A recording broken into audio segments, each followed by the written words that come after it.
Hi, welcome back to YouTube channel Mahakali ಕೈ ರುಚಿಗೆ ಸ್ವಾಗತ. ನಾನು ಪ್ರೇಮ. ನೋಡಿ, ಪುಂಡಿ ಪಲ್ಯ ಮಾಡ್ತಾ ಇದ್ದೀನಿ ಇವತ್ತು. ಪುಂಡಿ ಪಲ್ಯ ಜೋಳದ ರೊಟ್ಟಿಗೆ, ಚಪಾತಿಗೆ, ಸಜ್ಜಿ ರೊಟ್ಟಿ ಮತ್ತು ಮೆಕ್ಕೆಜೋಳದ ರೊಟ್ಟಿ ಮಾಡ್ತೀವಲ್ಲ, ತುಂಬ ಚೆನ್ನಾಗಿರುತ್ತೆ. ಇದು ಜೋಳದ ರೊಟ್ಟಿ ಮೆತ್ತಗ ಮಾಡ್ತೀವಿ ನೋಡಿ, ಅದಕ್ಕಂತೂ ತುಂಬ ಚೆನ್ನಾಗಿರುತ್ತೆ. ಮಕ್ಕಳಿಗೂ ಸಹ ಇಷ್ಟ ಆಗುತ್ತೆ. ಇದು ಹುಳಿ ಹುಳಿ ಮತ್ತು ಬೆಲ್ಲ ಹಾಕಿರೋದ್ರಿಂದ ಸ್ವಲ್ಪ ಸ್ವೀಟು ಖಾರವಾಗಿರುತ್ತೆ. ತುಂಬ ಇಷ್ಟ ಆಗುತ್ತೆ. ಹೇಗೆ ಮಾಡೋದು ಅಂತೇಳಿ ನೋಡೋಣ ಬನ್ನಿ.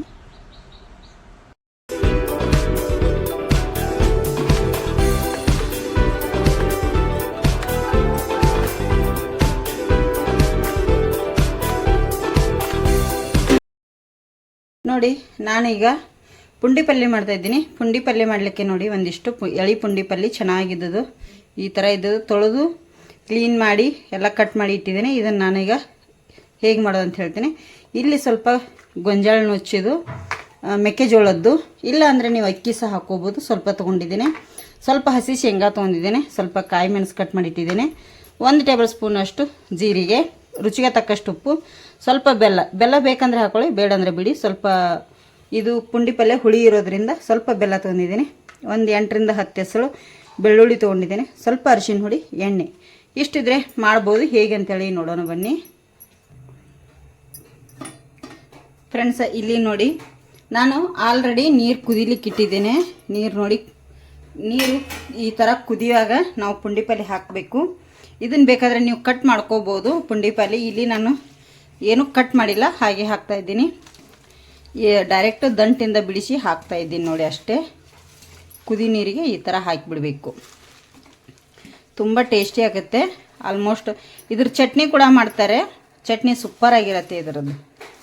ಸ್ವಲ್ಪ ಹುರಿದ್ಬಿಟ್ಟು ಮಾಡಿದರೆ ತುಂಬ ಚೆನ್ನಾಗಿರುತ್ತೆ. ಇದೆಲ್ಲವನ್ನು ನಾನೀಗ ಇದಕ್ಕೆ ಹಾಕ್ತೀನಿ. ಇದಷ್ಟು ಇದರಲ್ಲೇ ಹಿಡಿಯುತ್ತೆ. ಈಗ ನೋಡಿ, ಎಲ್ಲವನ್ನು ಇದರಲ್ಲಿ ಹಾಕಿದೆ ಅಲ್ಲ, ನೋಡಿ ಕಲರು ಕೆಳಗಡೆ ನೀರಲ್ಲಿರುವಂಥದ್ದು ಕಲರ್ ಹೇಗೆ ಚೇಂಜ್ ಆಗ್ಲಿಕ್ಕೆ ಸ್ಟಾರ್ಟ್ ಆಗುತ್ತೆ. ಬೇರೆ ಕಲರ ಬರುತ್ತೆ, ಗ್ರೀನ್ ಹೋಗಿ ಕೆಳಗಡೆ. ಈ ಥರ ಮಾಡಿ ನಾವು ಇದನ್ನು ಚೆನ್ನಾಗಿ ಕುದಿಸ್ಕೋಬೇಕು. ಪುಂಡಿ ಪಲ್ಯನ ನೋಡಿ, ಪುಂಡಿ ಪಲ್ಯ ಉತ್ತರ ಕರ್ನಾಟಕ ಸೈಡ್ ಹೇಳ್ತಾರೆ ಸಾಯಂಕಾಲ ಆದಮೇಲೆ ಪುಂಡಿ ಪಲ್ಯ ಬೇಯೋದಿಲ್ಲ ಅಂಥೇಳಿ. ಅದಕ್ಕೆ ನಾನು ಮಧ್ಯಾಹ್ನ ಟೈಮಲ್ಲೇ ಕುದಿಸ್ಕೋತಾ ಇದ್ದೀನಿ. ಮಾಡಲಿಕ್ಕೆ ಆದರೆ ಸಾಯಂಕಾಲ ನಾವು ಮಾಡ್ಕೋಬೋದು. ಈಗ ಇದು ಚೆನ್ನಾಗಿ ಕುದೀಲಿ. 5ರಿಂದ 6 ನಿಮಿಷ ಫುಲ್ ಕುದಿಬೇಕು. ಕುದೀಲಿ ಅದೀಗ. ನೋಡಿ, ಈಗ 5ರಿಂದ 6 ನಿಮಿಷ ಚೆನ್ನಾಗಿ ಇದು ಕುದ್ದಿದೆ. ಕುದ್ದಿದೆ ಹೇಗೆ ಅಂತೇಳಿ ಒಂದು ಎಲೆ ಹಿಚ್ಚಿಕಿ ನೋಡಿ. ಈ ಥರ ಕುದ್ದಿದ್ರೆ ಗೊತ್ತಾಗುತ್ತೆ. ಈಗ ಇದರೊಳಗಡೆ ನಾನು ಒಂದು ಹನಿನೂ ನೀರು ಬಿಡಲ್ಲ, ಹಾಗೆ ಎಲ್ಲ ಬಸ್ಕೊಂಬರ್ತೇನೆ. ನೀರು ಉಳಿದ್ರೆ ತುಂಬ ಹುಳಿಯಾಗುತ್ತೆ. ಇದೆಲ್ಲ ಈಗ ನಾನು ಗ್ಯಾಸ್ ಆಫ್ ಮಾಡಿ ಇದನ್ನೀಗ ನೀರೆಲ್ಲ ತಗೊಂಬರ್ತೇನೆ.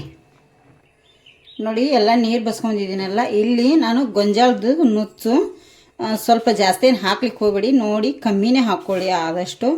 ಅಂದರೆ ಪುಂಡಿ ಪಲ್ಯ ಜಾಸ್ತಿ ಇದು ಕಾಣುತ್ತೆ ನಮಗೆ. ನಾನು ಸಾಕು ಒಂದು 5ರಿಂದ 6 ಟೇಬಲ್ ಸ್ಪೂನಷ್ಟು ಇಲ್ಲಿ ಗೋಧಿ ನುಚ್ಚು ಹಾಕಿದ್ದೇನೆ. ಅಂದರೆ ಗೊಂಜಾಳದು. ಇಲ್ಲಿ ಶೇಂಗಾ ಕಾಳು ಕೂಡ ಹಾಕ್ತಾಯಿದ್ದೀನಿ ನೋಡಿ, ಹಸಿ ಶೇಂಗಾ ಇದು. ಈಗ ಇದಕ್ಕೆ ಸ್ವಲ್ಪ ಮೆಣಸಿನ್ಕಾಯಿ, ಇದು ಖಾರ ಇಲ್ಲ, ಸ್ವಲ್ಪ ಜಾಸ್ತಿನೇ ಹಾಕೊಂಡಿದ್ದೀನಿ. ಸ್ವಲ್ಪ ಈಗ ನೀರು ಹಾಕ್ತೇನೆ. ಇದು ಗೊಂಜಾಳ ನುಚ್ಚು, ಗೋಧಿ ನುಚ್ಚಲ್ಲ, ಇದಕ್ಕೆ ಈಗ 1 ಕಪ್ಪಿನಷ್ಟು ನಾನು ನೀರನ್ನು ಕೂಡ ಸೇರಿಸ್ತಾ ಇದ್ದೀನಿ. ನೋಡಿ, ಒಂದು ದೊಡ್ಡ ಗ್ಲಾಸ್ ಅಥವಾ ಕಪ್ಪು ಅಂತ ಹೇಳಿ ನೋಡಿ. ಈಗ ಇದು ಚೆನ್ನಾಗಿ ಮತ್ತೆ ನಾವು ಕುದಿಸ್ಕೋಬೇಕಾಗತ್ತೆ. ನೋಡಿ, ಕುದಿಲಿಕ್ಕೆ ಇಟ್ಟನೆಲ್ಲ. ಈಗ ಇದು ಶೇಂಗಾ ಕಾಳು ಚೆನ್ನಾಗಿ ಕುದಿಬೇಕು. ಅಲ್ಲಿವರೆಗೂ ನಾವು ಕುದಿಸ್ಕೋಬೇಕಾಗತ್ತೆ. ಏನೂ ಇಲ್ಲಾಂದ್ರೆ 20 ನಿಮಿಷ ಆದರೂ ಕುದಿಬೇಕು. ನೋಡಿ, ಒಂದು ಮುಚ್ಚಳ ಮುಚ್ಚಿ ಕುದಿಲಿಕ್ಕೆ ಇಡ್ತೇನೆ. ನೋಡಿ, ಪುಂಡಿ ಪಲ್ಯ ಎಲ್ಲ ಕುದ್ದಿದೆ. ಈಗ ಪುಂಡಿ ಪಲ್ಯ ಕುದಿಯುವಾಗ ನಾವು ತಿರುಗಿಸ್ಬಾರ್ದು, ಯಾಕಂದರೆ ಅಡಿಗೆಲ್ಲ ಕೆಟ್ಟು ಬಿಡುತ್ತೆ. ಈಗ ಆ ಗ್ಯಾಸ್ ಆಫ್ ಮಾಡಿದ ಮೇಲೆ ತಿರುಗಿಸ್ತಾ ಇದ್ದೀನಿ. ನೋಡಿ, ಒಂದು 10 ನಿಮಿಷ ಚೆನ್ನಾಗಿ ಇದನ್ನು ಕುದಿಸಿದ್ದೇನೆ.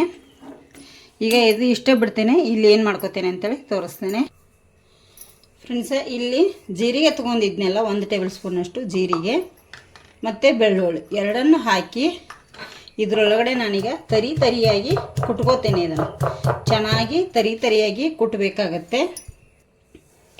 ನೋಡಿ, ಈ ಥರ ನಾನೀಗ ತರಿಯಾಗಿ ಕುಟ್ಟಿದ್ದೇನೆ. ಇದನ್ನು ಇಲ್ಲೇ ಬಿಡ್ತೇನೆ ಫ್ರೆಂಡ್ಸ್. ಈಗ ಬೇರೆ ತೋರಿಸ್ತೇನೆ. ನೋಡಿ, ಇದೆಲ್ಲ ಈಗ ಕುದ್ದಿದೆಲ್ಲ.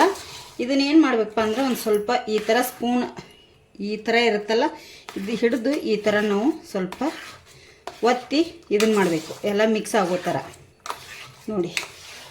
ಅಂದರೆ ಮೆಣಸಿನ್ಕಾಯಿ ಎಲ್ಲ ಕುದ್ದಿರುತ್ತಲ್ಲ, ಮೆಣಸಿನ್ಕಾಯಿ ನೀವು ಕಟ್ ಮಾಡಿ ಹಾಕದೆ ಇರೋರು ಕುಟ್ಟಿ ಸಹ ಹಾಕೋಬೋದು. ಈಗ ಇದಕ್ಕೆ ನಾನೀಗ ರುಚಿಗೆ ಎಷ್ಟು ಬೇಕೋ ಅಷ್ಟು ಉಪ್ಪನ್ನು ಸೇರಿಸ್ತೇನೆ. ನೋಡಿ, ರುಚಿಗೆ ತಕ್ಕಷ್ಟು ಉಪ್ಪು ಕೂಡ ನಾನಿಲ್ಲಿ ಸೇರಿಸ್ಕೊತಾ ಇದ್ದೀನಿ. ನೋಡ್ಕೊಂಡು ಸೇರಿಸಿದ್ರೆ ಆಯಿತು. ಮತ್ತು ಬೆಲ್ಲ ಕೂಡ ಅಷ್ಟೇ. ಬೆಲ್ಲ ಆಪ್ಷನಲ್, ನಿಮಗೆ ಬೇಕಂದರೆ ಹಾಕೋಬೋದು, ಬೇಡಾದರೆ ಬಿಡ್ಬೋದು. 1 ಟೇಬಲ್ ಸ್ಪೂನಷ್ಟು ಹಾಕಿದ್ದೀನಿ. ಒಬ್ಬೊಬ್ಬರು ಹಾಕೋದಿಲ್ಲ, ಒಬ್ಬೊಬ್ಬರು ಹಾಕ್ತಾರೆ. ನಿಮಗೆ ಇಷ್ಟ ಆದರೆ ಹಾಕಿ, ಯಾಕಂದರೆ ಸ್ವಲ್ಪ ಇದು ಹುಳಿ ಇರುತ್ತೆ. ಹಾಗಾಗಿ ಪುಂಡಿ ಸೊಪ್ಪು ಹುಳಿ ಇರೋದ್ರಿಂದ ನಾನಿಲ್ಲಿ ಬೆಲ್ಲ ಕೂಡ ಸ್ವಲ್ಪ ಸೇರಿಸಿದ್ದೀನಿ. ಈಗ ಮತ್ತೆ ಬೆಲ್ಲ ಉಪ್ಪು ಎಲ್ಲ ಮಿಕ್ಸ್ ಆಗಿ ಚೆನ್ನಾಗಿ ಹೊಂದ್ಕೋಬೇಕು. ಆ ಥರ ಈಗ ಇದಕ್ಕೆ ಮಿಕ್ಸ್ ಮಾಡ್ಕೊತೀನಿ ನೋಡಿ.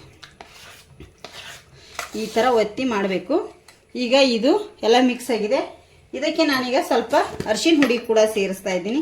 ಅರಿಶಿನ ಹುಡಿ ಯಾಕಂದರೆ ಸ್ವಲ್ಪ ಪುಂಡಿ ಸೊಪ್ಪು ಕಪ್ಪಗಾಗುತ್ತಲ್ಲ, ಒಂದು ಅರ್ಧ ಟೇಬಲ್ ಸ್ಪೂನಷ್ಟು ಅರಿಶಿನ ಹುಡಿ ಕೂಡ ಹಾಕಿದ್ದೀನಿ. ಇದನ್ನು ಕೂಡ ಈಗ ನಾನು ಮಿಕ್ಸ್ ಮಾಡ್ಕೊತೀನಿ. ಎಲ್ಲ ಕಲರು ಸ್ವಲ್ಪ ಚೆನ್ನಾಗಿ ಕೊಡುತ್ತೆ ಅನ್ನೋದು ಅಷ್ಟೇ. ನೋಡಿ ಈ ಥರ ಫ್ರೆಂಡ್ಸ, ಇಲ್ಲಿ ನೋಡಿ ನಾನು ಆವಾಗಲೇ ಜೀರಿಗೆ ಮತ್ತು ಬೆಳ್ಳುಳ್ಳಿ ಕುಟ್ಟಿಟ್ಟಿದ್ನಲ್ಲ, ಅದನ್ನು ಕೂಡ ಇದಕ್ಕೆ ಹಾಕ್ತೇನೆ. ಇದಕ್ಕೆ ಸ್ವಲ್ಪ ಎಣ್ಣೆ ಕೂಡ ಬೇಕು, ಎಣ್ಣೆ ಕೂಡ ಹಾಕ್ತೇನೆ. 1 ಟೇಬಲ್ ಸ್ಪೂನಷ್ಟು ಎಣ್ಣೆ ಹಾಕಿದೆ ನೋಡಿ. ಈಗ ಇದನ್ನೆಲ್ಲ ಚೆನ್ನಾಗಿ ಮಿಕ್ಸ್ ಮಾಡ್ಕೋಬೇಕು ನಾವು, ಎಲ್ಲದಕ್ಕೂ ಹೊಂದೋ ರೀತಿ.